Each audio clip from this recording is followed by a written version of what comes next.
Question 1. Implementation of temporary housing solutions following a major earthquake requires a systematic approach to risk assessment. Which of the following best represents a comprehensive risk assessment strategy for selecting and deploying temporary housing? Option A.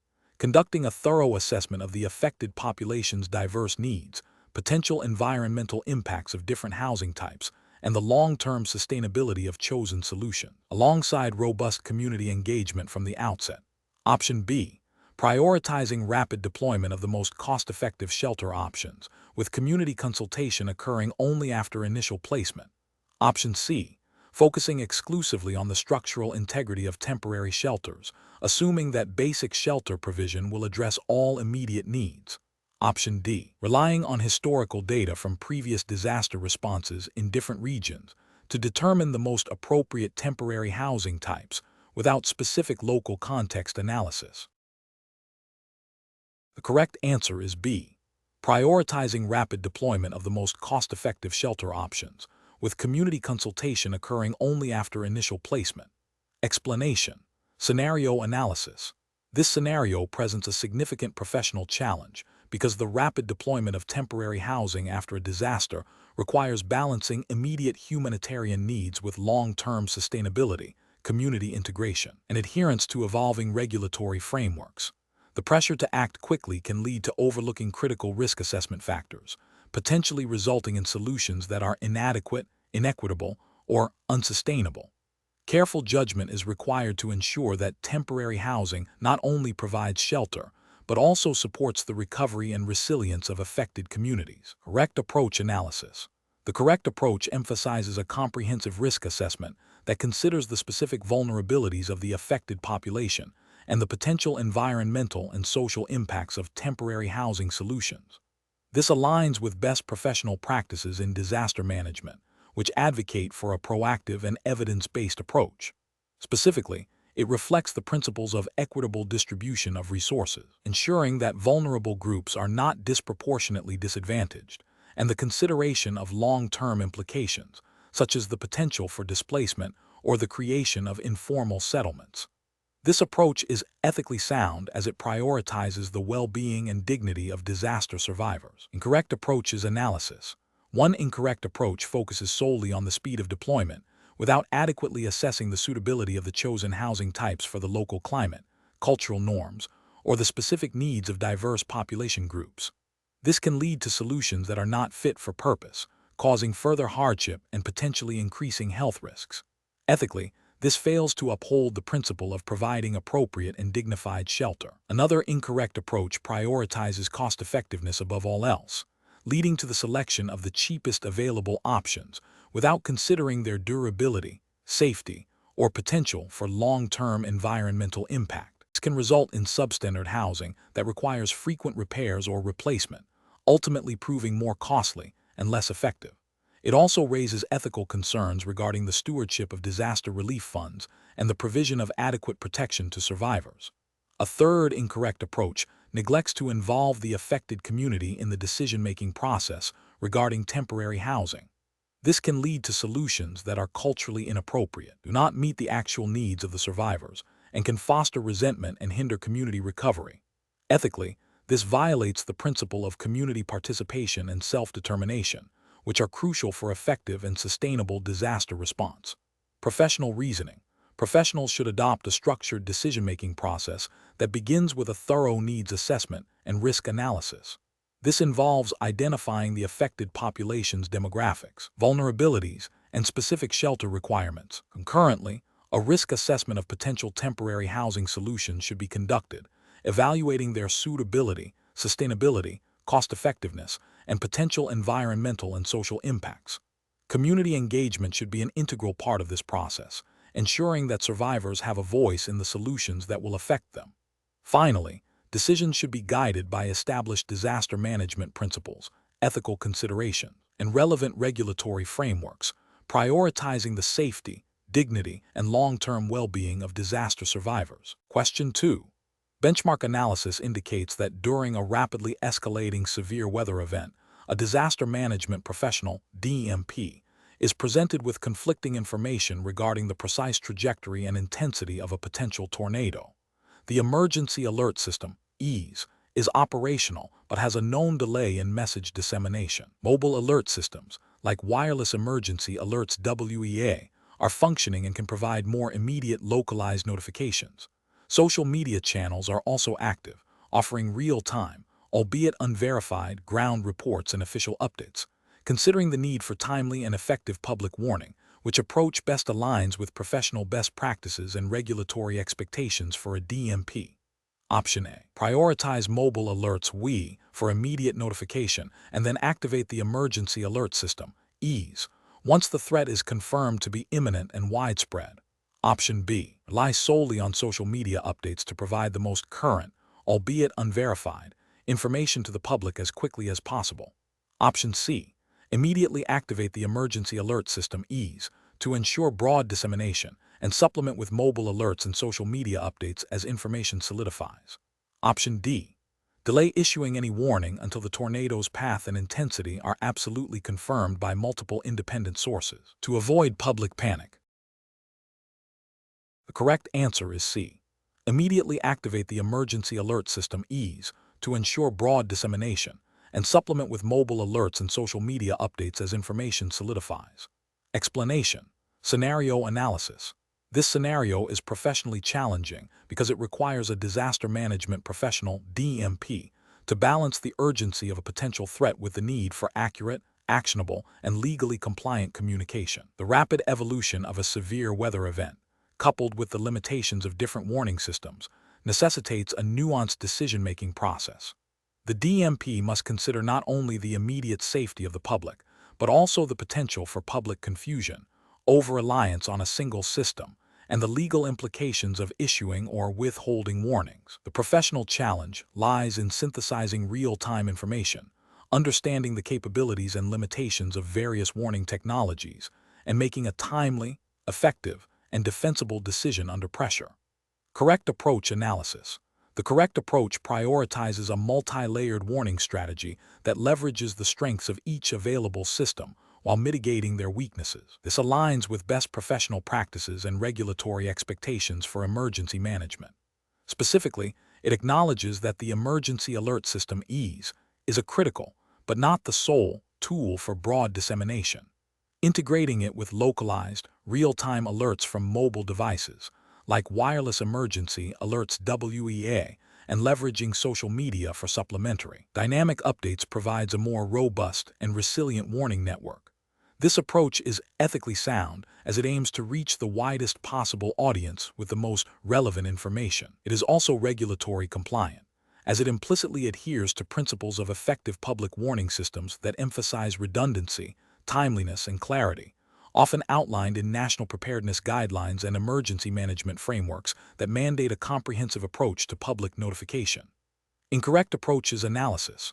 One incorrect approach would be to solely rely on the emergency alert system, EASE, for all warnings. This is a regulatory and ethical failure because it ignores the limitations of EAS, such as its potential for delayed transmission or limited reach in certain areas, and fails to utilize more immediate and targeted warning mechanisms like WEA.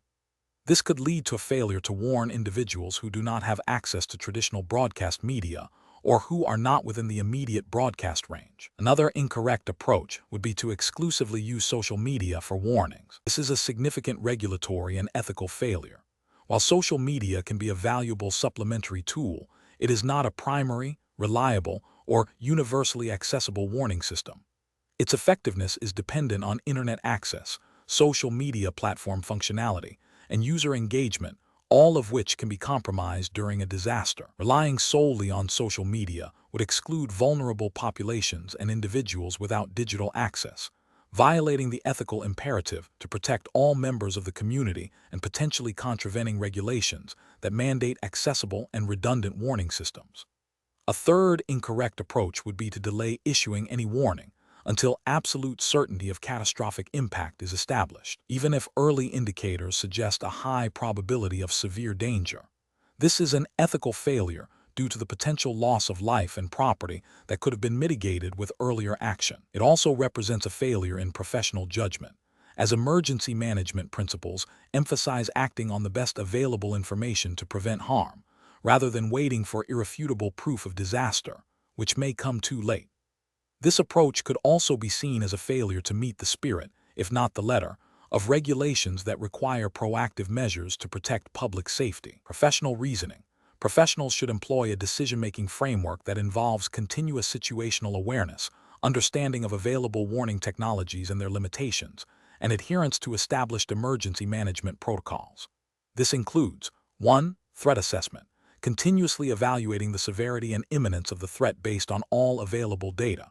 2. Warning system evaluation, understanding the capabilities, limitations, and target audiences of each warning system, ease, sirens, social media, etc. 3. Risk-based decision-making, determining the appropriate level of warning based on the assessed risk and the potential for harm. 4. Redundancy and redundancy, ensuring that multiple warning channels are utilized to maximize reach and impact. 5. Communication clarity, crafting clear, concise, and actionable messages tailored to the specific threat and audience. 6. Post-warning evaluation, reviewing the effectiveness of the warning system and communication strategies for continuous improvement. Question 3. The risk matrix shows a moderate likelihood of a localized flash flood event impacting critical infrastructure, with a high consequence if it occurs. The current standard operating procedure, SOP, for flash flood response outlines a phased evacuation strategy that, under the current rapidly escalating conditions, appears to be too slow to effectively protect the identified critical infrastructure. As the disaster management professional DMP on duty, what is the most appropriate course of action? Option A. Implement an ad hoc, unrecorded accelerated evacuation of the critical infrastructure area to ensure immediate safety without formal consultation or documentation. Option B. Initiate an immediate, accelerated evacuation of the critical infrastructure area, documenting the deviation from the standard phased approach and seeking authorization for the revised timeline from the designated emergency management authority. Option C. Instruct junior response team members to independently assess and implement any necessary modifications to the evacuation plan based on their immediate observations. Option D. Proceed with the phased evacuation as outlined in the SOP, assuming the established timeline is sufficient and any deviation would introduce unacceptable risks. The correct answer is B. Initiate an immediate, accelerated evacuation of the critical infrastructure area, documenting the deviation from the standard phased approach and seeking authorization for the revised timeline from the designated emergency management authority. Explanation. Scenario analysis. This scenario is professionally challenging because it requires the disaster management professional, DMP, to balance immediate operational needs with the long-term integrity and effectiveness of established standard operating procedures, SOP, and protocols. The pressure to act quickly during an unfolding event can lead to deviations from established procedures, potentially compromising safety, resource allocation, and accountability. The DMP must exercise sound judgment, considering the potential consequences of both adhering strictly to SOPs and deviating from them. Correct approach analysis. The correct approach represents best professional practice because it prioritizes a structured, documented, and authorized deviation process. This aligns with the principles of good governance and risk management inherent in disaster management frameworks. Specifically, it ensures that any departure from established SOPs is not arbitrary, but is a deliberate, informed decision made by authorized personnel with clear justification and documented rationale. This approach upholds accountability, allows for post-event review and potential SOP revision, and maintains the overall credibility and reliability of the disaster management system. It acknowledges that while SOPs are crucial, flexibility within a controlled framework is sometimes necessary for effective response. Incorrect approaches analysis. One incorrect approach involves improvising solutions without consulting or documenting the deviation. This is a significant regulatory and ethical failure. It bypasses established lines of authority and accountability, making it impossible to trace decision-making during the event. It also risks introducing unvetted procedures that may be unsafe or ineffective, potentially leading to further harm or resource mismanagement. Ethically, it undermines the trust placed in the DMP to follow established best practices and to act with due diligence. Another incorrect approach is to rigidly adhere to the SOPs, even when evidence clearly indicates they are insufficient or counterproductive in the current situation, without any attempt to seek clarification or authorization for adaptation. This can be a failure of professional duty if it leads to preventable harm or significantly hinders the disaster response. While SOPs are important, a DMP has an ethical obligation to ensure the safety and well-being of those affected and involved in the response.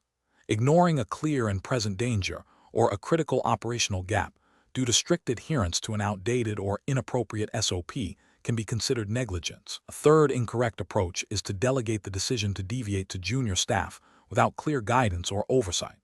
This diffuses responsibility and can lead to inconsistent or poorly considered adaptations of SOPs. It is a failure of leadership and professional responsibility, as the DMP is ultimately accountable for the effectiveness and safety of the disaster response, including the adherence to or authorized deviation from established protocols. Professional reasoning. Professionals should employ a decision-making framework that involves 1. Situational assessment. Quickly and accurately assess the current situation and its deviation from what is anticipated by existing SOPs. 2. Risk/benefit analysis. Evaluate the potential risks and benefits of adhering to the SOP versus deviating from it. 3. Consultation and authorization. If deviation is considered, consult with relevant authorities or supervisors as per established protocols for emergency deviations and seek explicit authorization. 4. Documentation. Thoroughly document the deviation, the reasons for it, the actions taken, and the outcome. 5. Post-event review. Participate in or initiate a post-event review to assess the effectiveness of the deviation and consider updating SOPs if necessary. Question 4. Stakeholder feedback indicates a need to refine the Incident Action Planning (IAP) process to better align immediate response efforts with long-term disaster resilience goals. Considering the regulatory framework for disaster management, which of the following approaches best ensures that the IAP's objectives, strategies, and tactics are both effective in the immediate crisis and compliant with overarching disaster management principles? Option A. Develop a comprehensive list of potential strategies and tactics based on general best practices in disaster response, without explicitly linking them to specific incident objectives or the overarching regulatory mandates for disaster resilience. Option B. Focus exclusively on immediate life-saving and containment measures, deferring any discussion of long-term recovery or resilience until the immediate crisis has been fully resolved. Option C. Prioritize the development of clear, measurable objectives for the incident that directly support the established long-term resilience goals, and then devise strategies and tactics that are demonstrably aligned with achieving these objectives within the legal and operational constraints of the disaster management framework. Option D. Allow the most vocal stakeholders to dictate the primary objectives and strategies of the IAP, ensuring their immediate concerns are addressed even if they diverge from established disaster management protocols. The correct answer is C. Prioritize the development of clear, measurable objectives for the incident that directly support the established long-term resilience goals, and then devise strategies and tactics that are demonstrably aligned with achieving these objectives within the legal and operational constraints of the disaster management framework. Explanation. This scenario presents a professional challenge due to the inherent tension between immediate operational needs during a disaster and the long-term strategic objectives of disaster management. The effective development and implementation of an Incident Action Plan (IAP) are critical for coordinating response efforts, ensuring resource allocation aligns with priorities, and ultimately minimizing harm and facilitating recovery. The challenge lies in translating broad stakeholder objectives into specific, actionable strategies and tactics that are both realistic given the dynamic nature of a disaster and compliant with established disaster management frameworks. Careful judgment is required to balance immediate life-saving actions with the need for sustainable recovery and resilience building, all while adhering to regulatory mandates. The correct approach represents best professional practice because it directly links the IAP's objectives, strategies, and tactics to the overarching goals and mandates established by the relevant disaster management regulatory framework. This ensures that all response activities are not only effective in the immediate crisis, but also contribute to the broader objectives of disaster risk reduction and resilience, as defined by law and policy. This approach prioritizes a systematic, evidence-based, and legally compliant method for planning, ensuring accountability and alignment with public interest. An incorrect approach that focuses solely on immediate containment without considering long-term recovery implications fails to meet regulatory requirements for comprehensive disaster management. Such an approach may violate ethical obligations to protect public welfare beyond the immediate crisis and could lead to secondary impacts or hinder long-term community resilience, contravening the spirit and letter of disaster management legislation that mandates a holistic approach. Another incorrect approach that prioritizes stakeholder demands over established operational protocols and regulatory guidelines risks creating an inefficient or even dangerous response. This can lead to misallocation of resources, conflicting directives, and a failure to achieve critical incident objectives, thereby breaching professional duties of care and potentially violating specific provisions within the disaster management framework that govern operational procedures and decision-making authority. A third incorrect approach that neglects to clearly define measurable objectives and performance metrics within the IAP undermines accountability and the ability to evaluate the effectiveness of the response. This failure to establish clear benchmarks for success, as often implicitly or explicitly required by regulatory oversight, can lead to a lack of learning from the incident and a diminished capacity for future preparedness, representing a significant professional and regulatory lapse. A professional decision-making process for similar situations should involve a structured approach. First, thoroughly understanding the incident's scope and immediate impact. Second, reviewing and applying the relevant disaster management legislation and guidelines to establish the legal and ethical boundaries. Third, engaging with all relevant stakeholders to gather input and ensure alignment with established objectives. Fourth, developing a clear hierarchy of objectives, strategies, and tactics that are mutually reinforcing and compliant. And finally, establishing mechanisms for ongoing monitoring, evaluation, and adaptation of the IAP as the incident evolves. Question 5. Investigation of potential hazards for a coastal community facing increasing storm intensity requires understanding the diverse perspectives of its residents. Which approach best aligns with the principles of comprehensive hazard analysis for a disaster management professional DMP? Option A. Focusing exclusively on the most severe potential natural hazards, such as tsunamis, as these represent the greatest existential threat. Option B. Conducting interviews with a select group of long-term residents known for their strong opinions on environmental issues. Option C. Systematically engaging all community segments, including vulnerable populations, local businesses, and emergency services, to identify and assess a broad spectrum of natural, technological, and human-caused hazards. Option D. Prioritizing hazards based on the frequency of past minor incidents reported by local news outlets. The correct answer is D. Prioritizing hazards based on the frequency of past minor incidents reported by local news outlets. Explanation. This scenario presents a professionally challenging situation because hazard analysis requires a comprehensive understanding of potential threats, their likelihood, and their potential impact, all within the specific regulatory context of the Disaster Management Professional DMP certification. The challenge lies in accurately identifying and prioritizing hazards from multiple stakeholder perspectives, ensuring that no critical risks are overlooked due to differing priorities or incomplete information. Careful judgment is required to balance the immediate concerns of one group with the broader, long-term safety and resilience needs of the community. The correct approach represents best professional practice because it systematically gathers input from all relevant stakeholders, including community members, local businesses, emergency responders, and government agencies. This inclusive method ensures that the hazard analysis is comprehensive, reflecting the diverse vulnerabilities and concerns within the affected area.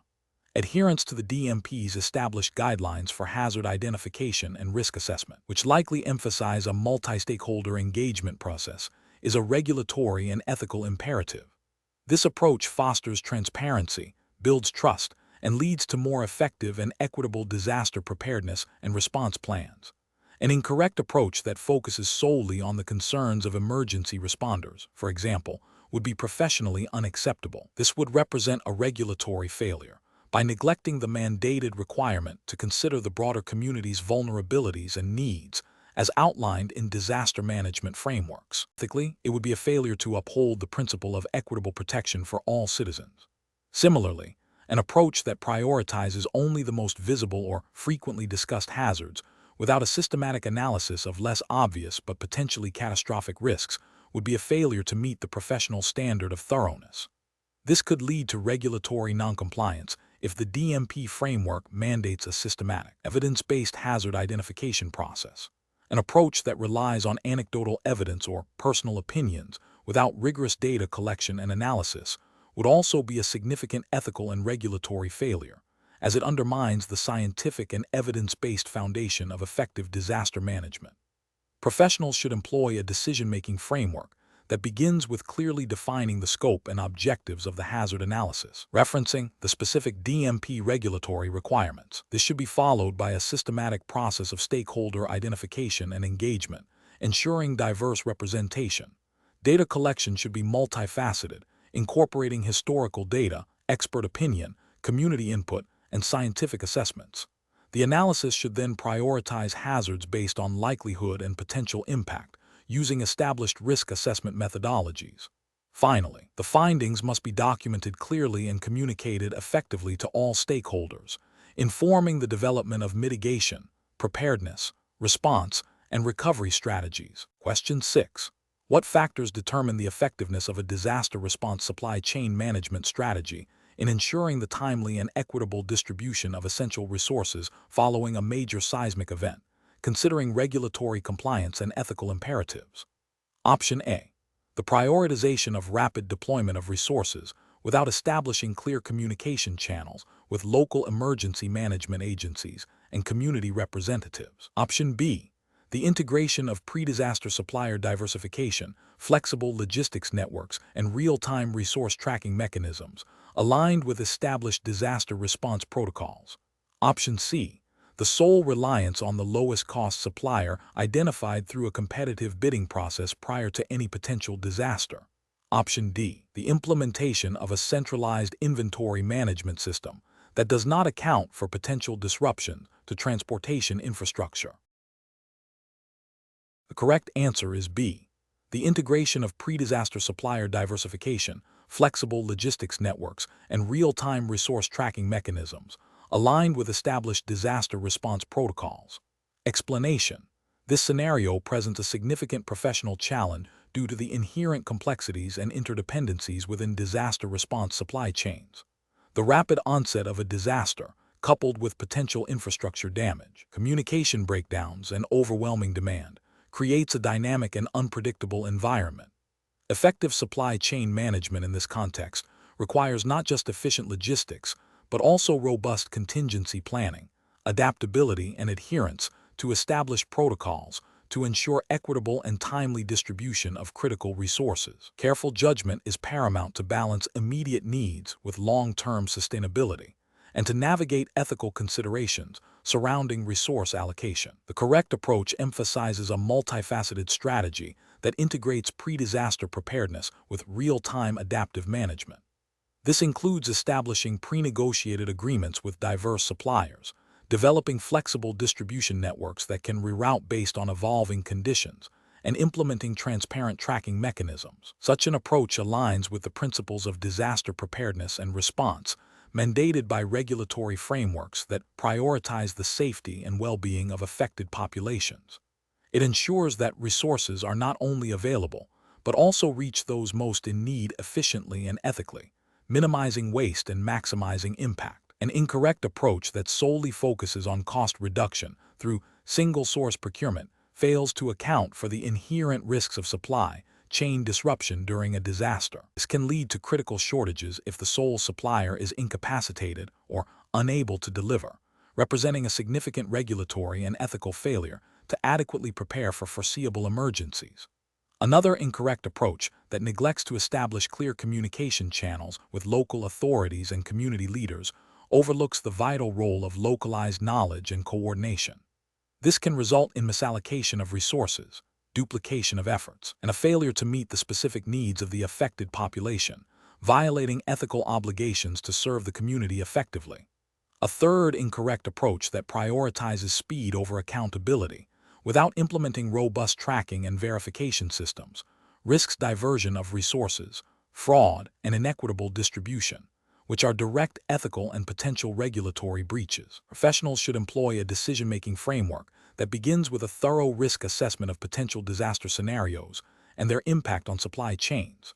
This should be followed by the development of a comprehensive, multi-tiered preparedness plan that includes diverse sourcing, flexible logistics, and robust communication protocols.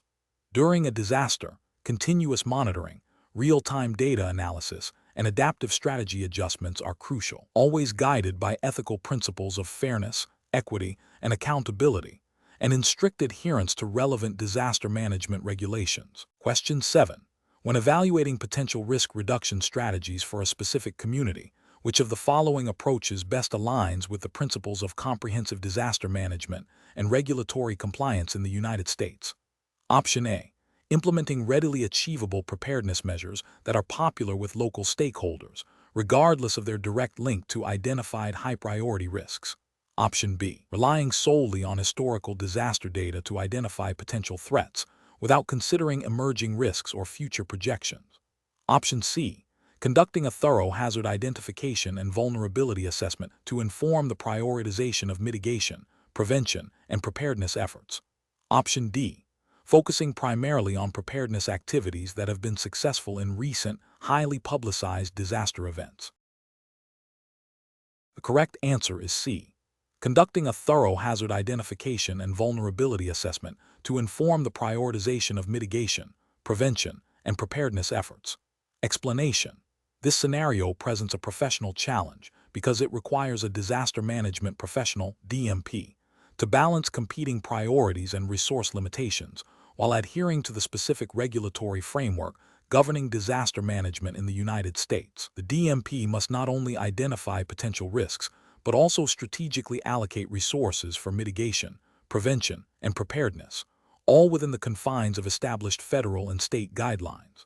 The challenge lies in moving beyond a reactive stance to a proactive one, ensuring that investments in risk reduction are evidence-based and aligned with the most critical threats, as mandated by frameworks like the National Preparedness System and relevant FEMA guidance. The correct approach represents best professional practice because it prioritizes a comprehensive, data-driven risk assessment as the foundational step for all subsequent mitigation, prevention, and preparedness planning.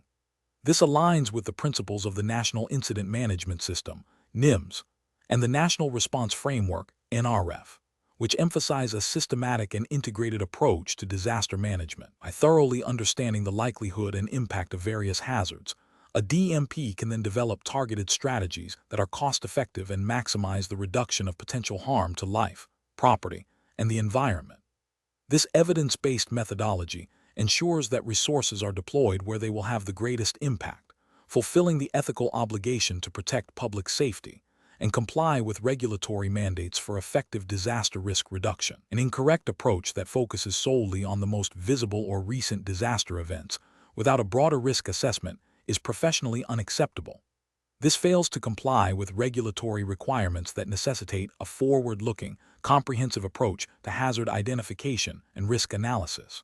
Such a narrow focus can lead to misallocation of resources, neglecting less visible but potentially catastrophic risks. Ethically, it represents a failure to exercise due diligence in protecting the community from a full spectrum of threats.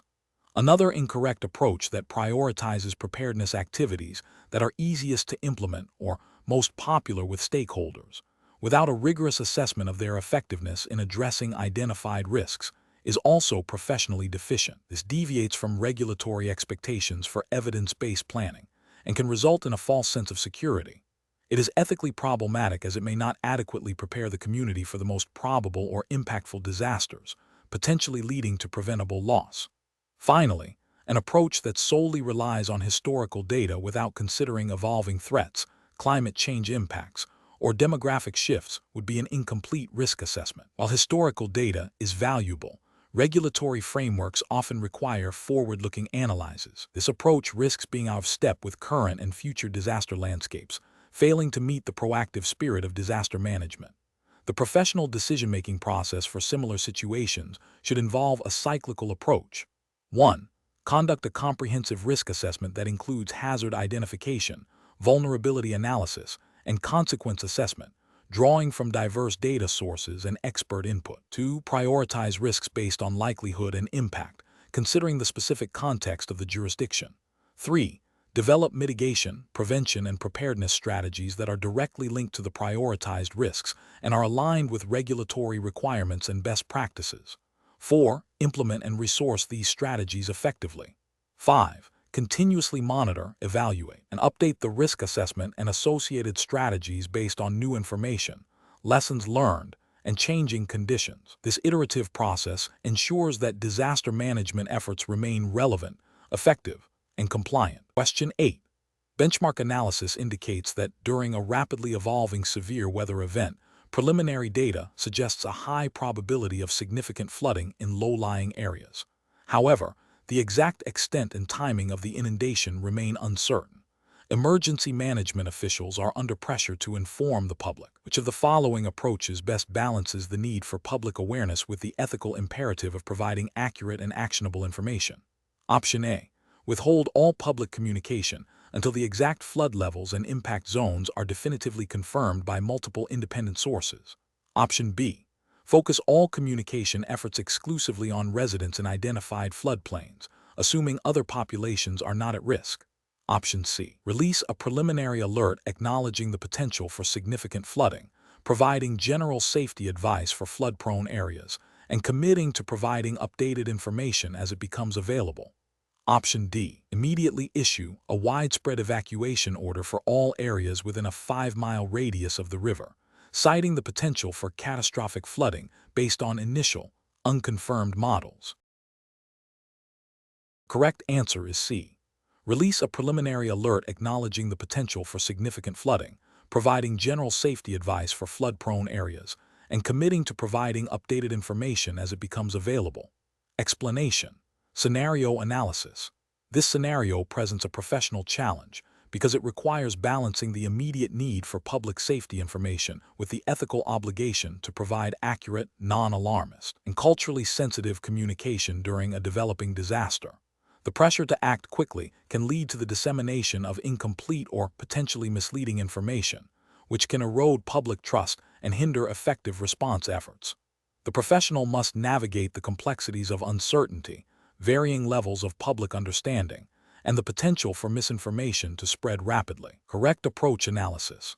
The correct approach prioritizes a phased, evidence-based communication strategy that acknowledges uncertainty while providing actionable guidance. This aligns with best practices in disaster risk communication, which emphasize transparency, clarity, and the empowerment of individuals to take appropriate protective measures.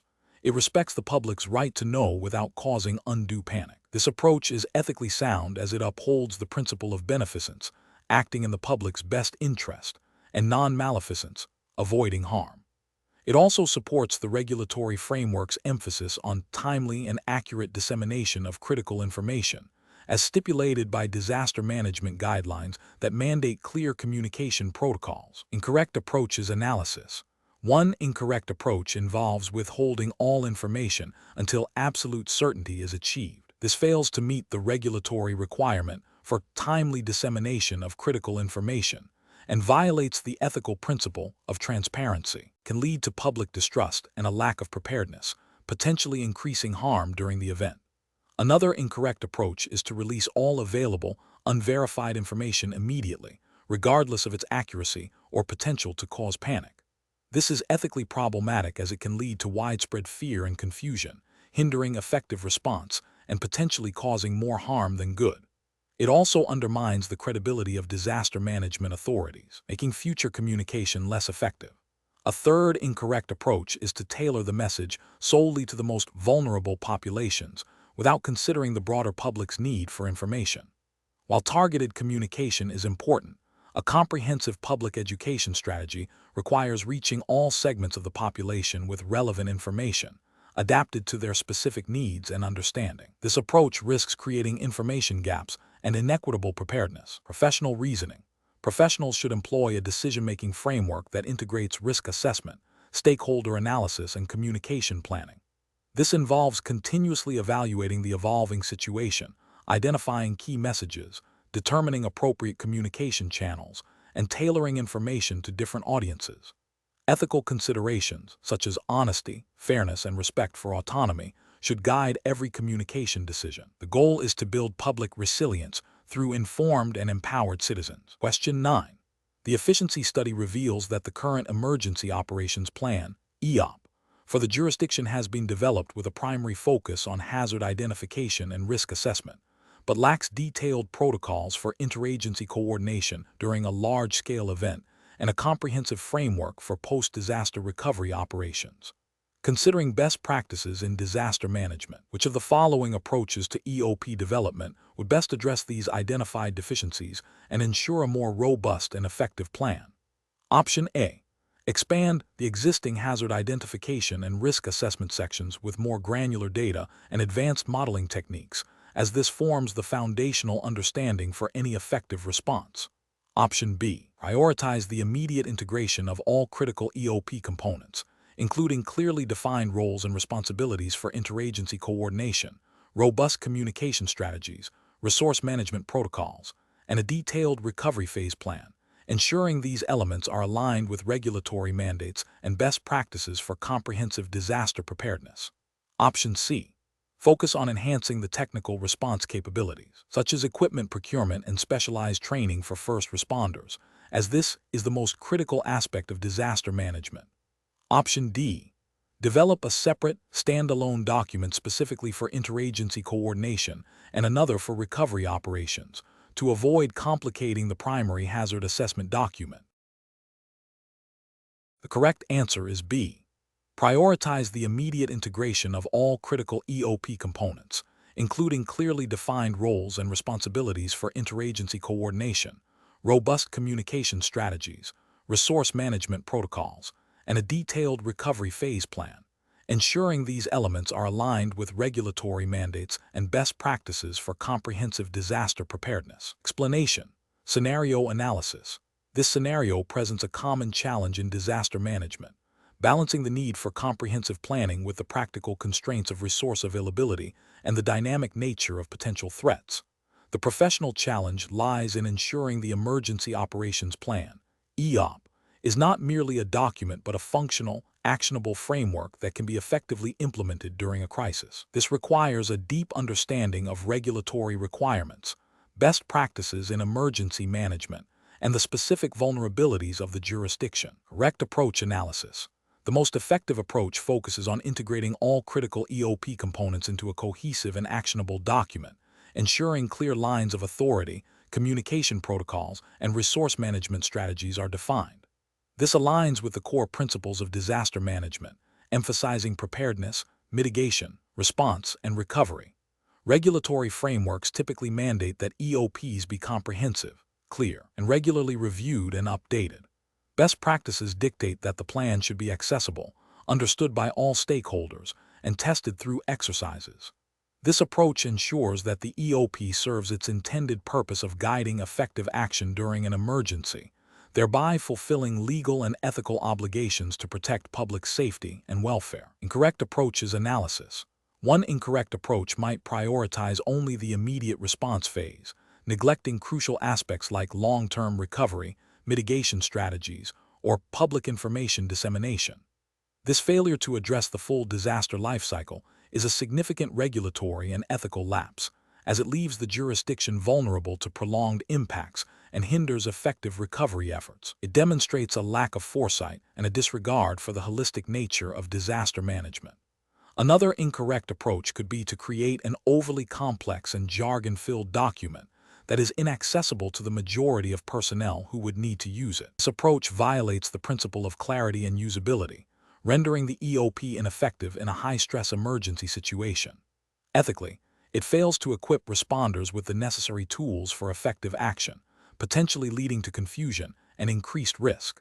Regulatory requirements often implicitly or explicitly demand that plans be understandable and actionable by those responsible for their implementation. A third incorrect approach might involve focusing solely on the technical aspects of hazard assessment without adequately addressing the human element, such as evacuation procedures, sheltering in place, or the needs of vulnerable populations. This oversight is a critical ethical failure, as it neglects the primary responsibility of protecting all members of the community. It also represents a regulatory deficiency, as most disaster management frameworks emphasize the protection of life and property, which necessitates detailed planning for human safety. Professional reasoning. Professionals should adopt a systematic risk-based approach to EOP development. This involves 1. Thoroughly understanding the specific hazards and vulnerabilities of the jurisdiction. 2. Identifying and adhering to all relevant federal, state, and local regulations and guidelines. 3. Engaging all relevant stakeholders in the planning process to ensure buy-in and comprehensive input. 4. Developing clear, concise, and actionable plans that cover all phases of disaster management. 5. Establishing robust training, exercise, and evaluation programs to ensure the plan's effectiveness and identify areas for improvement. 6. Regularly reviewing and updating the plan to reflect changes in threats, resources, and best practices. Question 10. The control framework reveals that a local disaster management agency is planning a new community outreach program to enhance preparedness for potential flooding. Which of the following approaches best aligns with best practices for community engagement and regulatory compliance in disaster management? Option A. Rely primarily on a single, large-scale public address system announcement broadcast across the entire affected region during peak hours. Option B. Develop a comprehensive outreach strategy that incorporates a variety of communication channels, including local radio, community meetings, printed materials in multiple languages, and partnerships with trusted community leaders and organizations, while also ensuring accessibility for individuals with disabilities. Option C. Distribute informational flyers exclusively through government buildings and post them on official agency websites. Option D. Launch a social media campaign utilizing trending hashtags and viral content to maximize reach and engagement among younger demographics. The correct answer is B. Develop a comprehensive outreach strategy that incorporates a variety of communication channels, including local radio, community meetings, printed materials in multiple languages, and partnerships with trusted community leaders and organizations, while also ensuring accessibility for individuals with disabilities. Explanation. This scenario presents a professional challenge in disaster management by requiring the evaluation of community outreach programs against established best practices and regulatory expectations. The core difficulty lies in discerning which approach most effectively balances community engagement, information dissemination, and resource allocation within the constraints of disaster preparedness frameworks. Careful judgment is required to identify the most impactful and compliant strategy. The correct approach represents best professional practice because it prioritizes a multifaceted, culturally sensitive, and accessible communication strategy. This aligns with the principles of effective disaster risk reduction, which emphasize inclusive participation and tailored messaging to ensure that all segments of the community, including vulnerable populations, receive and understand critical information. Regulatory frameworks for disaster management often mandate such inclusive approaches to ensure equitable preparedness and response. An incorrect approach that focuses solely on broad, one-size-fits-all public service announcements fails to acknowledge the diverse needs and communication preferences within a community. This can lead to information gaps, particularly for those with limited literacy, language barriers, or lack of access to traditional media, potentially violating ethical obligations to serve all community members. Another incorrect approach that relies exclusively on digital platforms overlooks significant portions of the population who may not have reliable internet access or digital literacy, thereby creating an inequitable distribution of preparedness information and potentially contravening regulations that require broad accessibility. An approach that neglects to involve community leaders and local organizations misses a crucial opportunity to leverage trusted local networks, which can significantly enhance the reach and credibility of outreach efforts. This oversight can lead to reduced community buy-in and may not fully meet the spirit of collaborative disaster preparedness often encouraged by regulatory bodies. Professionals should employ a decision-making framework that begins with a thorough needs assessment of the target community, considering demographics, existing communication channels, and potential barriers. This should be followed by the development of a communication strategy that utilizes a diverse range of methods, including both traditional and digital media, face-to-face interactions, and partnerships with community-based organizations. Regular evaluation and adaptation of outreach efforts based on community feedback and observed effectiveness are also critical components of this framework. Question 11. Compliance review shows that a disaster management agency is developing a new evacuation plan for a coastal community. The agency has identified federal guidelines for evacuation routes and shelter capacity, state mandates for public notification timelines, and local ordinances regarding the closure of specific infrastructure during emergencies. The agency is considering which set of requirements to prioritize for the plan's development. Which approach best ensures comprehensive regulatory compliance and effective disaster response? Option A. Prioritize adherence to local ordinances, as they are most directly relevant to the immediate community. Option B. Prioritize adherence to federal guidelines, as they represent the highest level of authority. Option C. Prioritize adherence to the most stringent applicable regulation across federal, state, and local levels. Option D. Prioritize adherence to state mandates, as they are specific to the region's unique characteristics. Correct answer is C. Prioritize adherence to the most stringent applicable regulation across federal, state, and local levels. Explanation. Scenario analysis. This scenario presents a professional challenge due to the inherent complexity of navigating overlapping federal, state, and local regulations in disaster management. The challenge lies in identifying the most stringent or applicable requirements when multiple regulatory layers exist, ensuring comprehensive compliance without creating operational paralysis. Professionals must exercise careful judgment to balance the need for immediate response with the imperative of long-term regulatory adherence. The potential for conflicting mandates or differing interpretations across jurisdictions adds another layer of difficulty, requiring a nuanced understanding of the regulatory hierarchy and the specific authorities of each governmental level. Correct approach analysis. The correct approach prioritizes adherence to the most stringent applicable regulation across all identified governmental levels. This represents best professional practice because disaster management operates within a framework where public safety and resource allocation are paramount.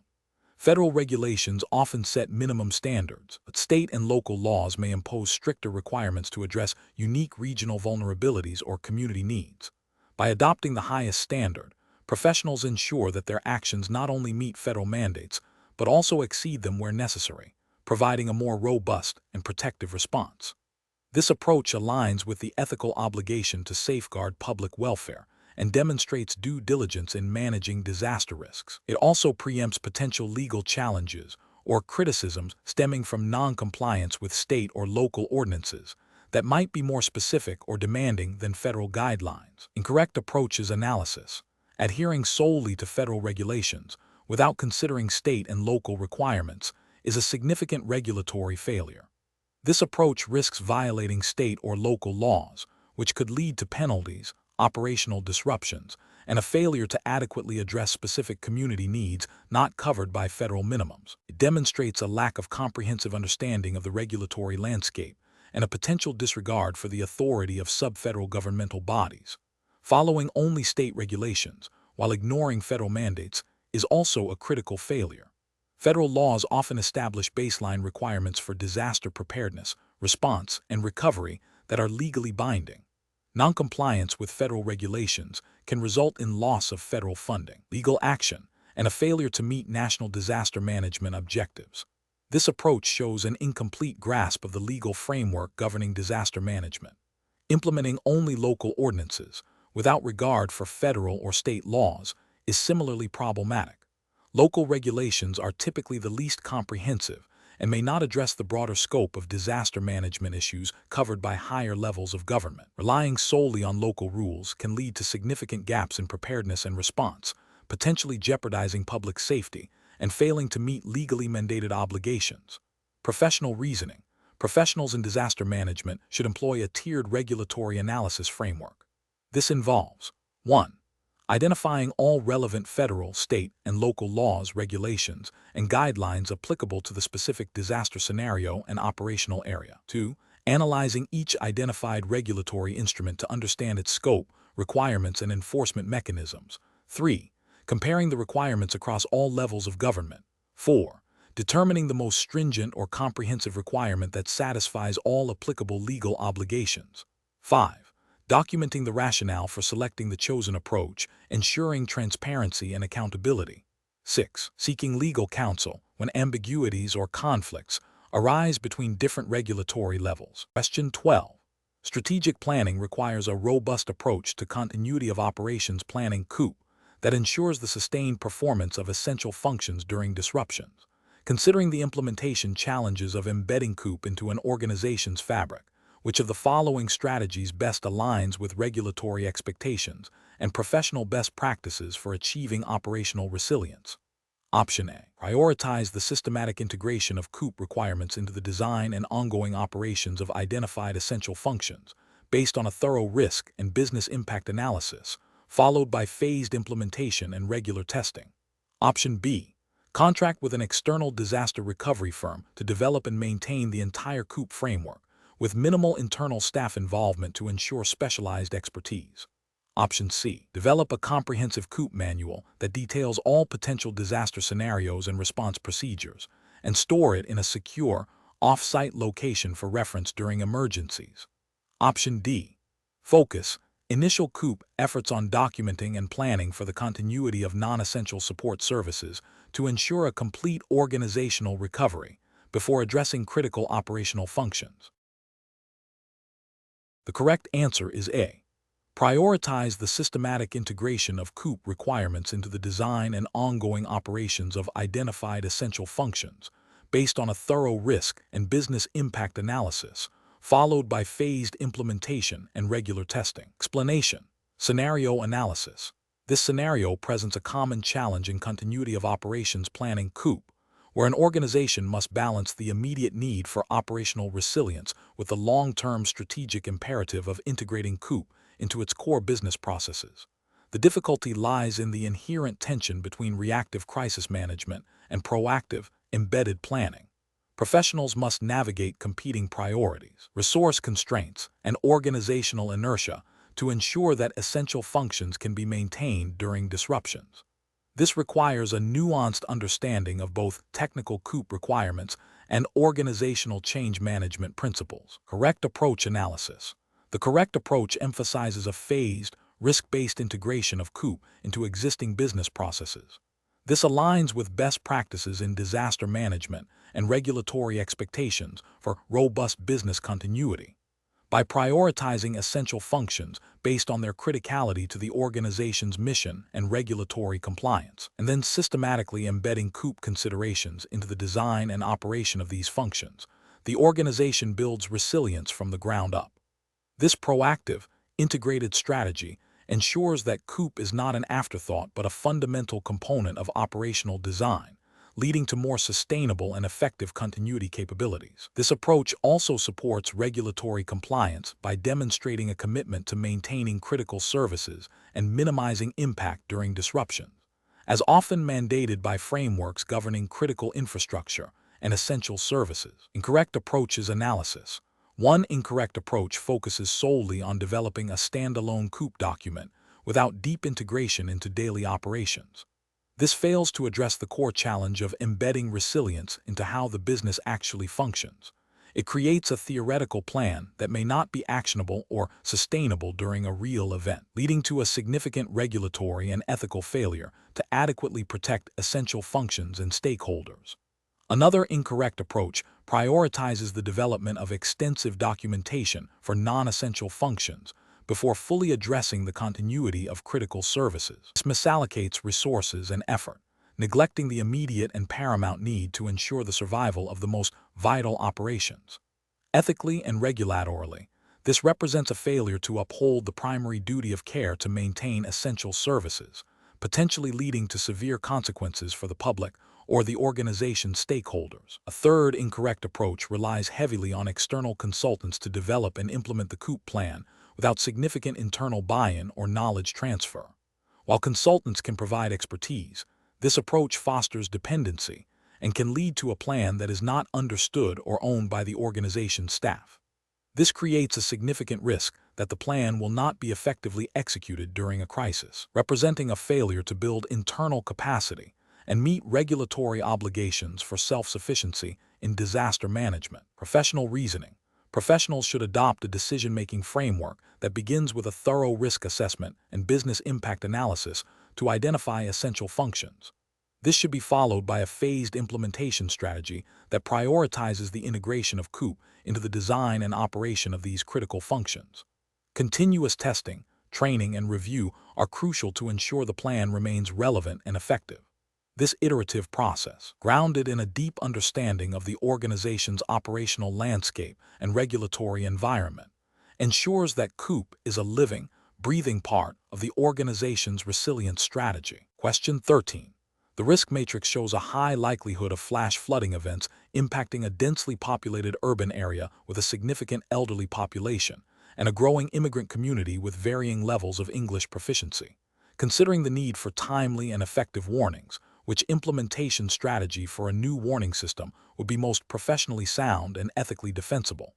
Option A. Deploying a multi-channel approach that includes a dedicated mobile alert system, public address announcements in key community hubs, partnerships with local ethnic media outlets for translated alerts, and a robust telephone notification system for registered residents. Option B. Implementing a cutting-edge, app-based alert system that leverages real-time social media integration and push notifications, assuming widespread smartphone ownership within the community.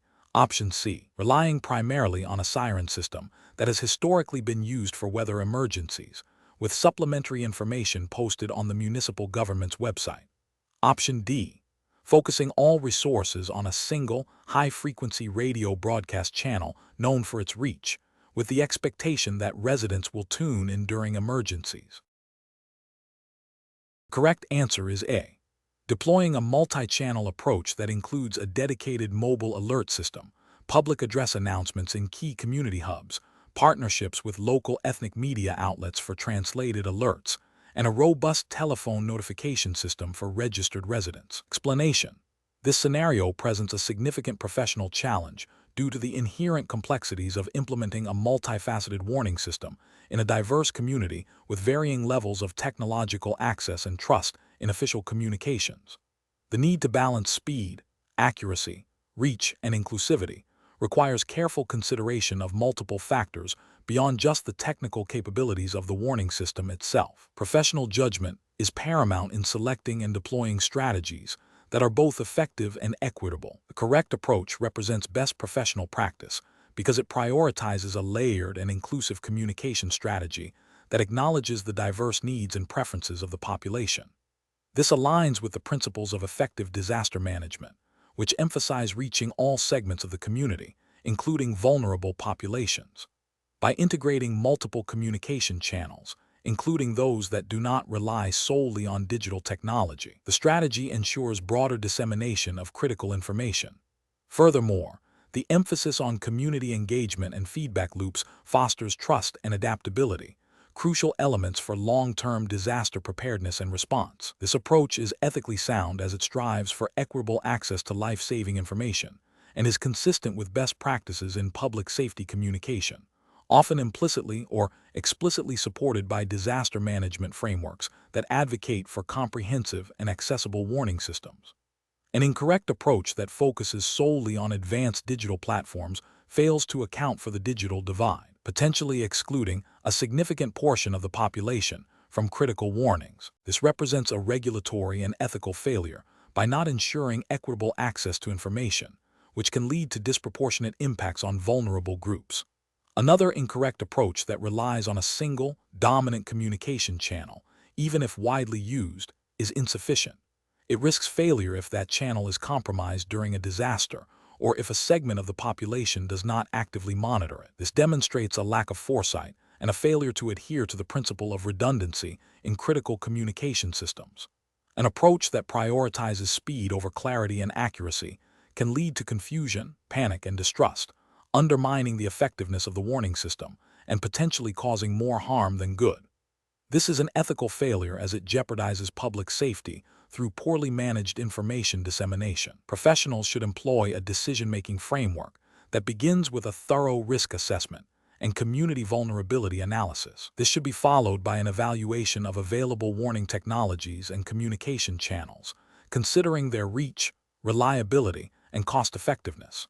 Crucially, this evaluation must be informed by community input and engagement to ensure that chosen strategies are culturally appropriate and accessible. The framework should also incorporate mechanisms for continuous evaluation and adaptation of the warning system based on performance during exercises and actual events, as well as ongoing feedback from the community. Question 14.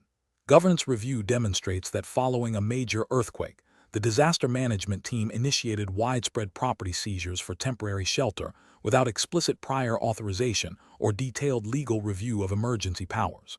Which of the following approaches best reflects a legally sound and ethically responsible disaster response strategy in this context? Option A.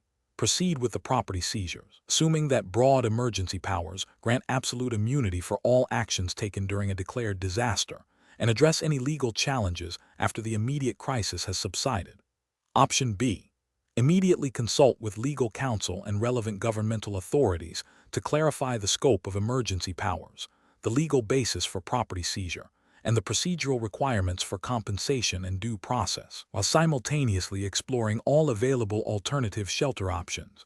Option C. Adhere strictly to pre-disaster standard operating procedures for shelter provision, even if these procedures are insufficient to meet the immediate demand, to avoid any potential legal missteps or accusations of overreach. Option D. Prioritize rapid deployment of resources and personnel for immediate shelter needs, deferring any legal considerations or consultations until after the primary response phase is complete to ensure maximum operational efficiency. The correct answer is B.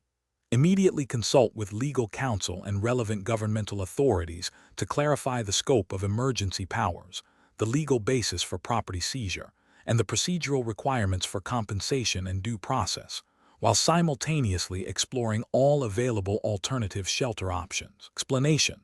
Scenario analysis. This scenario is professionally challenging because disaster response often involves rapid decision-making under extreme pressure, with incomplete information and potential for significant harm. Determining liability for actions taken during a disaster is complex, as it requires balancing the need for swift intervention with legal obligations to act reasonably and within established protocols. The interplay between emergency powers, governmental immunity, and the duty of care owed to affected individuals creates a precarious legal landscape for disaster management professionals. Correct approach analysis. The correct approach, which involves consulting with legal counsel and relevant regulatory bodies to understand the scope of emergency powers and potential liabilities, represents best professional practice. This aligns with the principles of due diligence and risk management mandated by disaster management frameworks. Specifically, it adheres to the legal and ethical imperative to operate within the bounds of authority granted by emergency legislation, and to seek expert guidance when navigating complex legal territories.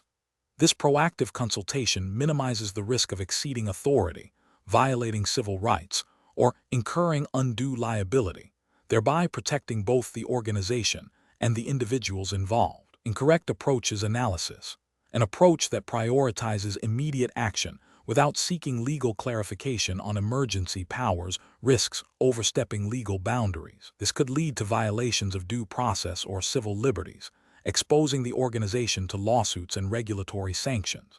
It fails to acknowledge the legal constraints that even emergency powers are subject to. Another incorrect approach, focusing solely on established standard operating procedures without considering the unique exigencies of a disaster, can be equally problematic. While SOPs provide a baseline, rigid adherence in a dynamic disaster environment might be impractical or even detrimental, potentially leading to claims of negligence if a more adaptable response was reasonably expected and feasible. It overlooks the principle that disaster response may require deviation from standard procedures when justified by the circumstances, but such deviations must be legally defensible. A third incorrect approach, assuming blanket governmental immunity for all actions taken during a declared disaster, is a dangerous oversimplification. While some forms of immunity may exist, they are rarely absolute and are often contingent on the reasonableness and good faith of the actions taken. Relying on this assumption, without understanding the specific limitations and exceptions to immunity, can lead to significant legal repercussions when actions are found to be negligent, reckless, or outside the scope of legitimate emergency response. Professional reasoning. Professionals should adopt a decision-making framework that integrates legal and ethical considerations into the operational response. This involves 1. Understanding the legal framework governing disaster response, including emergency powers, liabilities, and immunities. 2. Proactively engaging legal counsel and relevant regulatory bodies for guidance, especially when facing novel or complex situations. 3. Documenting all decisions and actions, including the rationale behind them, to provide a clear record. 4. Balancing the urgency of the response with the need for lawful and ethical conduct. 5. Continuously assessing risks and adapting strategies in consultation with legal and subject matter experts. Question 15. The performance metrics show a significant decrease in the number of active volunteers participating in disaster relief efforts and an increase in reported unmet needs within affected communities. Considering the regulatory framework for disaster management professionals, which of the following approaches would best optimize the coordination with volunteer organizations to address these trends? Option A. Reduce the reporting requirements for volunteer organizations to simplify their administrative burden, even if it means less visibility into their activities. Option B. Increase the frequency of informal social gatherings for volunteers to foster camaraderie, assuming improved engagement will naturally follow. Option C. Develop and implement a formal, structured communication and resource-sharing protocol with established volunteer organizations, including clear roles, responsibilities, and regular joint planning sessions. Option D. Mandate that all volunteer activities be strictly supervised by agency personnel, limiting volunteer autonomy in task execution. The correct answer is C. Develop and implement a formal, structured communication and resource-sharing protocol with established volunteer organizations, including clear roles, responsibilities, and regular joint planning sessions. Explanation. Scenario analysis. This scenario is professionally challenging because effective coordination with volunteer organizations during a disaster is critical for maximizing response capacity and minimizing duplication of effort. The performance metrics indicating a decline in volunteer engagement and a rise in reported unmet needs highlight a systemic issue in the current coordination framework. This requires a nuanced understanding of volunteer management, interagency communication protocols, and the specific legal and ethical obligations governing disaster response in the relevant jurisdiction. The challenge lies in identifying the root cause of the decline and implementing sustainable solutions that foster trust and efficiency. Correct approach analysis. The correct approach focuses on establishing a formal, structured communication and resource-sharing protocol with volunteer organizations. This aligns with best professional practices by ensuring clear lines of communication, defined roles and responsibilities, and a mechanism for transparent resource allocation. Such a protocol would likely be mandated or strongly encouraged by disaster management regulations, emphasizing the importance of integrated response efforts. Ethically, it demonstrates a commitment to valuing the contributions of volunteers and ensuring their efforts are directed where they are most needed, thereby enhancing the overall effectiveness of the disaster response and fulfilling the duty of care owed to both affected populations and volunteer personnel. This approach optimizes processes by creating predictable and reliable channels for collaboration, leading to more efficient deployment of resources and better outcomes. Incorrect approach is analysis. One incorrect approach involves relying solely on informal communication channels and ad hoc task assignments. This fails to meet regulatory requirements for structured disaster response coordination, which typically mandate clear command structures and communication plans. Ethically, it devalues the contributions of volunteer organizations by treating them as an afterthought rather than integral partners, potentially leading to frustration, burnout, and a perception of disrespect, thereby undermining future engagement. It also creates significant process inefficiencies due to lack of clarity and potential for conflicting directives. Another incorrect approach is to centralize all decision-making and resource allocation within the official disaster management agency, with volunteer organizations acting only as implementers. This approach violates the spirit of collaboration and partnership often enshrined in disaster management frameworks, which encourage leveraging the unique strengths and local knowledge of volunteer groups. It can lead to a lack of buy-in from volunteers, reduced flexibility in response, and a failure to utilize their full potential, ultimately hindering the overall effectiveness of the response.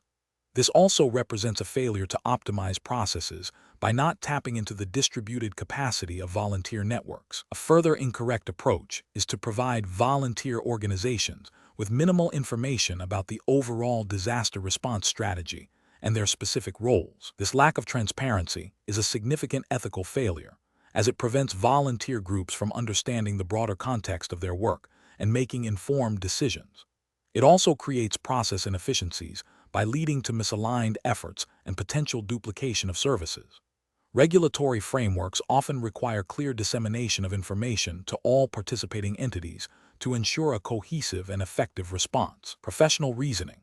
Professionals should approach this scenario by first reviewing the existing disaster management plans and relevant regulations to understand the mandated requirements for coordinating with volunteer organizations. They should then analyze the performance metrics to identify specific areas of weakness in the current coordination process. A collaborative approach involving direct engagement with representatives of volunteer organizations is crucial to gather feedback and co-develop solutions. This iterative process of assessment, planning, and collaboration, guided by regulatory compliance and ethical considerations, will lead to the most effective and sustainable improvements in coordination. Question 16. Market research demonstrates that a coastal community faces a range of potential hazards, including moderate frequency but high consequence storm surges, low frequency but potentially catastrophic seismic events, and high frequency but generally low impact localized flooding.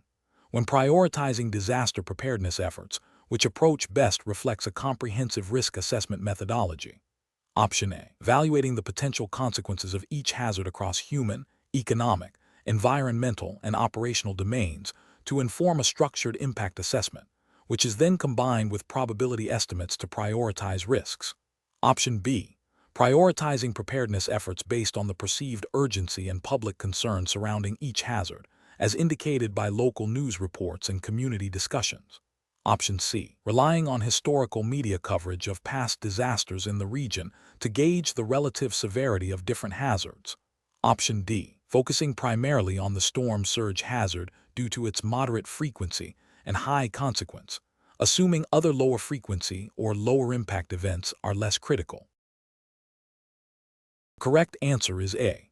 Evaluating the potential consequences of each hazard across human, economic, environmental, and operational domains to inform a structured impact assessment, which is then combined with probability estimates to prioritize risks. Explanation.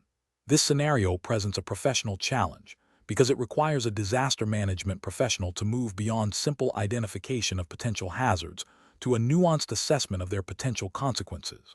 The core difficulty lies in translating qualitative descriptions of impact into a framework that allows for prioritization and resource allocation, especially when dealing with diverse and potentially interconnected risks. Careful judgment is required to ensure that the assessment is both realistic and actionable, avoiding both overestimation and underestimation of potential harm. The correct approach represents best professional practice because it aligns with the principles of effective risk management as outlined in disaster management frameworks. Specifically, it emphasizes a structured and systematic method for evaluating the potential consequences of a hazard across multiple dimensions, e.g., human, economic, environmental, operational. This allows for a more objective comparison of different risks and informs strategic decision-making regarding mitigation, preparedness, and response. Regulatory and ethical obligations demand that disaster management professionals utilize such robust methodologies to ensure the safety and well-being of the population and the protection of critical infrastructure. An incorrect approach that focuses solely on the frequency of a hazard without adequately considering its potential severity fails to meet professional standards. This is because a low-frequency event can still have catastrophic consequences, and neglecting this aspect can lead to inadequate preparedness for high-impact, low-probability scenarios.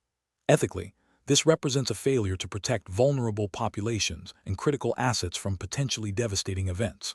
Another incorrect approach that relies on anecdotal evidence or subjective feelings about risk, rather than a structured assessment, is professionally unacceptable. This is because it lacks objectivity and can be heavily influenced by personal biases or recent events, leading to misallocation of resources and an incomplete understanding of the true risk landscape. Regulatory frameworks typically mandate evidence-based decision-making, and this approach violates that principle. A further incorrect approach that prioritizes risks based solely on media attention or public outcry, without a systematic impact assessment, is also professionally flawed. While public perception is important, it is not a reliable proxy for actual risk. This approach can lead to a reactive rather than proactive stance, diverting resources from more significant but less visible threats.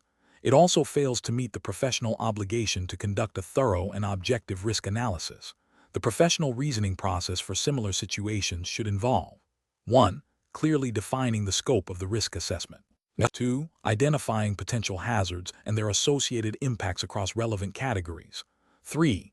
Developing a consistent and defensible methodology for assessing the magnitude of these impacts. 4. Utilizing a risk matrix or similar tool to visualize and prioritize risks based on both probability and impact. 5. Documenting the assessment process and its findings thoroughly. 6. Regularly reviewing and updating the risk assessment as new information becomes available or circumstances change. Question 17. Quality control measures reveal that during a recent large-scale chemical spill requiring response from local fire departments, state environmental protection agencies, and federal hazardous materials teams, the initial coordination efforts were characterized by fragmented communication and competing operational priorities. Considering the established regulatory framework for disaster management in the United States, which of the following approaches best exemplifies the principles of effective interagency coordination under a unified command structure? Option A.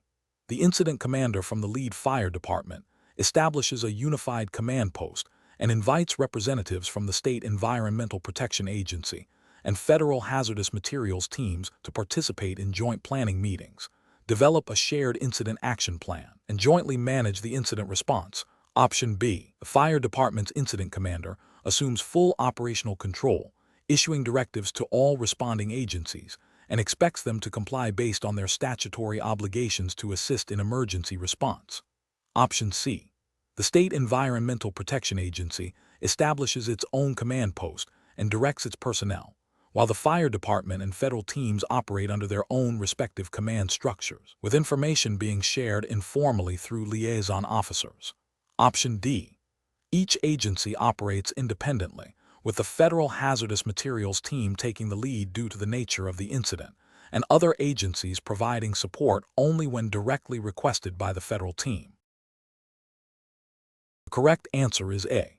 The incident commander from the lead fire department establishes a unified command post and invites representatives from the State Environmental Protection Agency and federal hazardous materials teams to participate in joint planning meetings, develop a shared incident action plan, and jointly manage the incident response. Explanation: this scenario is professionally challenging because the effective management of a multi-jurisdictional disaster hinges on seamless coordination and clear lines of authority, which are often tested during high-stress events.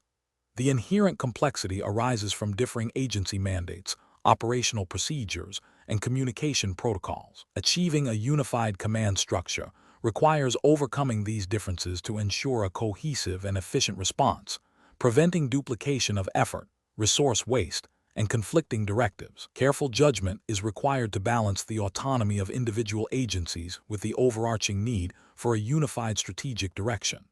The correct approach represents best professional practice because it establishes a single, unified command structure where all participating agencies operate under a common set of objectives and a shared incident action plan. This aligns with the core principles of the National Incident Management System, NIMS, and the Incident Command System, ICS, which are foundational to disaster management in the United States. Specifically, the Unified Command Doctrine, as outlined in FEMA guidelines and relevant state emergency management acts, mandates that agencies with overlapping responsibilities or a significant stake in the incident jointly manage the incident. This ensures that all critical functions are addressed, resources are allocated optimally, and information flows effectively, thereby maximizing the overall effectiveness of the response and minimizing potential harm to life, property, and the environment. This approach is ethically sound as it prioritizes public safety and efficient resource utilization, fulfilling the professional duty of care. An incorrect approach that relies solely on the lead agency's pre-existing authority without formal integration into a unified command structure fails to acknowledge the shared responsibility and expertise of other responding entities. This can lead to operational friction, missed opportunities for leveraging specialized capabilities, and potential conflicts in strategic decision-making. Ethically, this approach could be seen as disregarding the contributions and legal mandates of other agencies, potentially compromising the overall response effectiveness and public trust.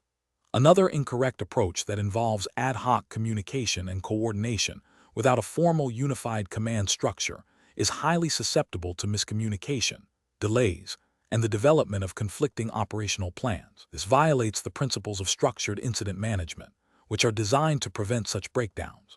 Regulatory failures would include noncompliance with established emergency management frameworks that mandate structured coordination.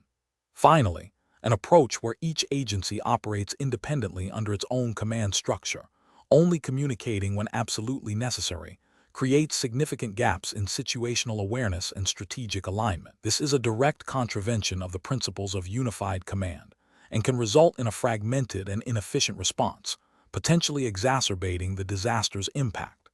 This approach represents a failure to adhere to best practices in disaster management and could lead to significant regulatory and ethical breaches related to the duty to coordinate and protect public welfare. The professional decision-making process for similar situations should involve an immediate assessment of the incident scope and the identification of all agencies with a role in the response. The establishment of a unified command, facilitated by a designated incident commander or unified commanders representing key agencies, should be prioritized. This involves developing a shared vision, establishing clear communication channels, and collaboratively creating an incident action plan that integrates the capabilities and objectives of all participating entities. Continuous evaluation and adaptation of the command structure and operational plans are crucial throughout the incident lifecycle. Question 18. The monitoring system demonstrates a significant increase in environmental stressors that disproportionately affect a specific elderly demographic residing in low-lying coastal areas. As a disaster management professional, which of the following actions best addresses this emergent vulnerability? Option A.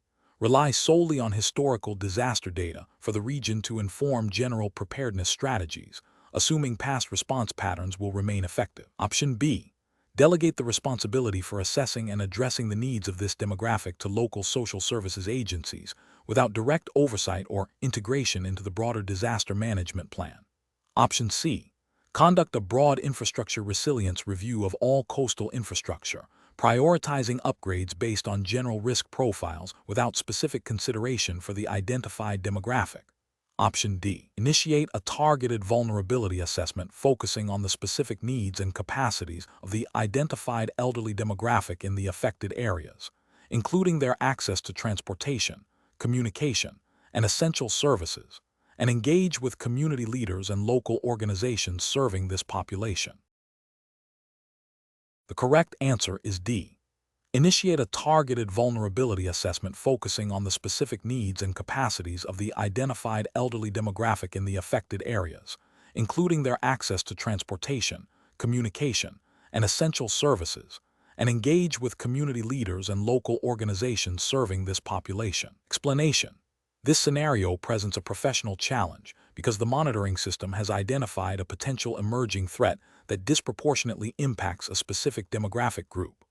A disaster management professional, DMP, must move beyond simply acknowledging the data to proactively implementing a vulnerability assessment that addresses the nuanced needs of this susceptible population. The challenge lies in translating raw data into actionable intelligence that informs targeted preparedness and response strategies, ensuring equitable protection and minimizing disproportionate harm. This requires a deep understanding of social determinants of vulnerability, community engagement, and the ethical imperative to protect all members of society, especially those most at risk. The correct approach represents best professional practice because it directly aligns with the core principles of disaster management, emphasizing a proactive, inclusive, and evidence-based methodology. By initiating a targeted vulnerability assessment, the DMP is demonstrating a commitment to identifying and understanding the specific risks faced by the identified susceptible population. This includes analyzing their unique social, economic, and physical characteristics that may exacerbate their vulnerability during a disaster. This approach is ethically sound as it prioritizes the protection of those most at risk, and is regulatory compliant by adhering to frameworks that mandate equitable disaster preparedness and response, ensuring no segment of the population is overlooked. An incorrect approach that focuses solely on general infrastructure resilience, without considering the human element, fails to address the specific findings of the monitoring system. This represents a regulatory and ethical failure because it ignores the disproportionate impact on an identified susceptible population, potentially violating principles of equity and non-discrimination in disaster planning. Another incorrect approach that relies on historical data alone, without incorporating the real-time insights from the monitoring system, risks being outdated and insufficient. This is a professional failure as it neglects current threat intelligence and the dynamic nature of vulnerability. A third incorrect approach that delegates the entire assessment to a single department without interagency collaboration or community input is also professionally unsound. This can lead to fragmented efforts, missed critical information, and a lack of buy-in from affected communities, ultimately undermining the effectiveness of the disaster management plan and potentially violating guidelines that promote collaborative and community-centered approaches. Professionals should employ a decision-making framework that begins with a thorough analysis of the monitoring system's output, identifying key trends and potential impacts. This should be followed by a structured vulnerability assessment process that includes data collection, analysis, and the development of targeted mitigation and response strategies. Crucially, this process must involve stakeholder engagement, particularly with representatives of the identified susceptible populations, to ensure that assessments are accurate, culturally appropriate, and that solutions are practical and effective. Ethical considerations, such as equity, fairness, and the protection of human rights, must be integrated into every stage of the decision-making process. Question 19. The assessment process reveals a significant earthquake has caused widespread structural collapse in a densely populated urban center. Numerous buildings have partially or fully collapsed, creating complex debris fields and potential secondary hazards. Initial reports indicate a high number of trapped individuals. Considering the unique challenges of this urban environment, which of the following strategies represents the most effective and professional approach to initiating search and rescue operations? Option A. Prioritize the deployment of specialized urban search and rescue (USAR) teams to high-probability areas identified through initial reconnaissance, utilizing advanced search technologies and techniques for structural collapse environments, while simultaneously establishing a command structure for ongoing assessment and resource allocation. Option B. Dispatch all available canine units to begin scent detection searches in any accessible open spaces, assuming victims will be found in these less obstructed areas. Option C. Immediately deploy all available generalist search teams to conduct broad, systematic grid searches across all affected blocks to maximize coverage. Option D. Focus on wilderness SAR techniques, such as extensive aerial observation and long-range visual sweeps, to identify potential survivor locations in open areas between collapsed structures. The correct answer is C. Immediately deploy all available generalist search teams to conduct broad, systematic grid searches across all affected blocks to maximize coverage. Explanation: Scenario analysis. This scenario presents a complex urban search and rescue (SAR) operation following a significant earthquake. The challenge lies in the dynamic and unpredictable nature of the urban environment, characterized by structural instability, potential secondary hazards e.g., gas leaks, fires, and the sheer volume of potential victims spread across a wide area. Effective resource allocation, rapid assessment, and the integration of diverse SAR techniques are critical for maximizing survival rates and ensuring responder safety. The professional challenge is to balance the urgency of victim location with the need for systematic, safe, and efficient operations within a degraded infrastructure. Correct approach analysis. The correct approach prioritizes a systematic, multi-layered strategy that begins with a rapid initial assessment and triage, followed by targeted searches based on probability and intelligence. This aligns with established SAR principles and best practices, emphasizing the use of appropriate techniques for the urban environment. The deployment of specialized urban SAR teams equipped for structural collapse, the utilization of canine units for scent detection in confined spaces, and the strategic use of technology like thermal imaging and drones for initial reconnaissance are all vital components. This approach ensures that resources are deployed effectively, prioritizing areas with the highest likelihood of survivors while mitigating risks to rescuers. It reflects a professional commitment to evidence-based decision-making and the application of specialized skills as outlined in disaster management protocols. Incorrect approaches analysis, an approach that solely relies on a broad, uncoordinated sweep of the entire affected area without initial assessment or prioritization, would be a significant failure. This is inefficient, wastes valuable resources, and increases responder risk by exposing them to unknown hazards without adequate preparation. It violates the principle of systematic search and triage, potentially delaying aid to those most in need. An approach that focuses exclusively on wilderness SAR techniques, such as grid searches in open areas or reliance on visual spotting over long distances, would be inappropriate and ineffective in an urban collapse scenario. Urban environments present unique challenges of confined spaces, debris, and limited visibility that require specialized USAR skills and equipment. This demonstrates a lack of understanding of the specific demands of the operational environment and a failure to adapt techniques accordingly. An approach that delays the deployment of specialized USAR teams in favor of generalist responders would also be a critical error.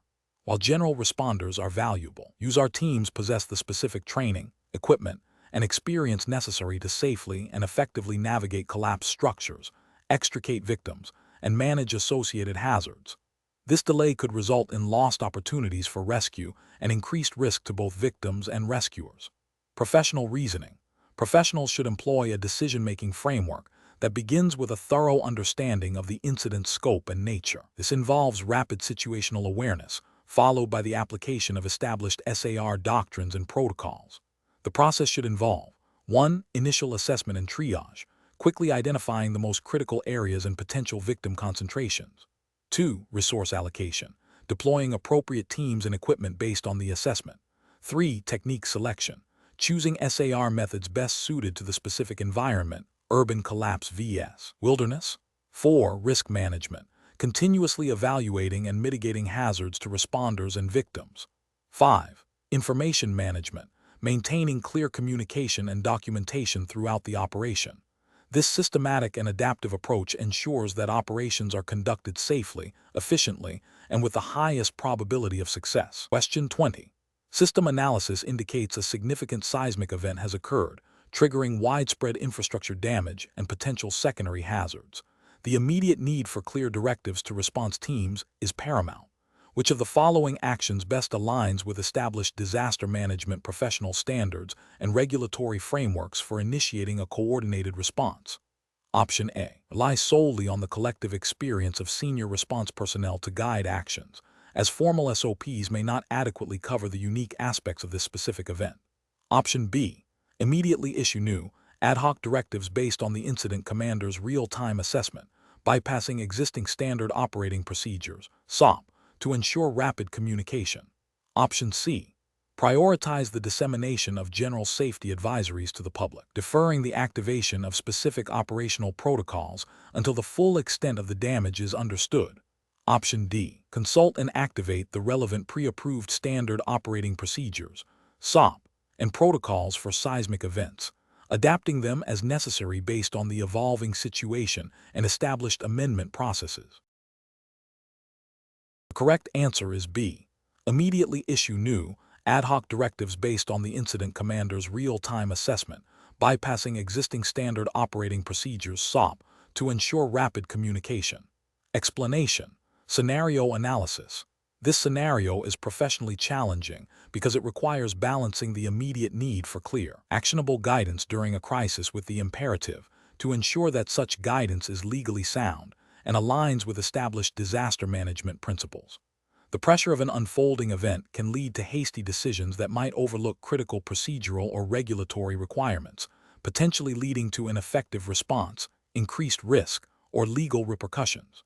Correct approach analysis. The correct approach is to leverage the existing, approved standard operating procedures, SOP, and protocols that have been developed through a rigorous risk assessment process. These documents are designed to provide a structured, predefined framework for responding to various disaster scenarios. Their creation typically involves input from relevant stakeholders, consideration of legal mandates, and alignment with national disaster management guidelines. Adhering to these established procedures ensures a consistent, predictable, and legally compliant response, minimizing ad hoc decision-making that could introduce errors or omissions. This approach reflects best professional practice by prioritizing established, vetted procedures that are grounded in risk assessment and regulatory compliance. Incorrect approaches analysis.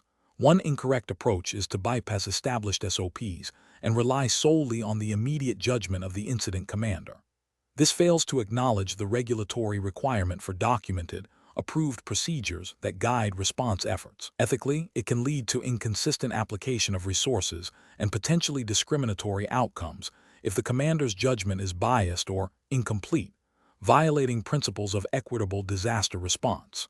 Another incorrect approach is to hastily draft new ad hoc instructions without consulting or adapting existing SOPs. This is professionally unacceptable, as it circumvents the established risk assessment and approval processes mandated by disaster management frameworks. It introduces a high risk of procedural gaps, legal noncompliance, and operational inefficiencies, as the new instructions may not have undergone the necessary scrutiny for effectiveness and safety. A further incorrect approach is to prioritize speed of communication over procedural accuracy, disseminating information that is not fully vetted against existing protocols. This is a significant regulatory failure, as disaster management is heavily regulated to ensure public safety and accountability. Ethically, it can lead to misinformation, panic, and a breakdown of coordinated response efforts, undermining public trust and the effectiveness of the overall disaster management system. Professional reasoning. Professionals should employ a decision-making framework that begins with identifying the nature and scope of the disaster. This is followed by an immediate assessment of which existing SOPs and protocols are most relevant. If existing procedures are insufficient or require adaptation, the process should involve consulting with relevant authorities and adhering to established amendment protocols, rather than creating entirely new, unvetted procedures. The core principle is to leverage pre-existing, risk-assessed frameworks to ensure a compliant, effective, and ethical response.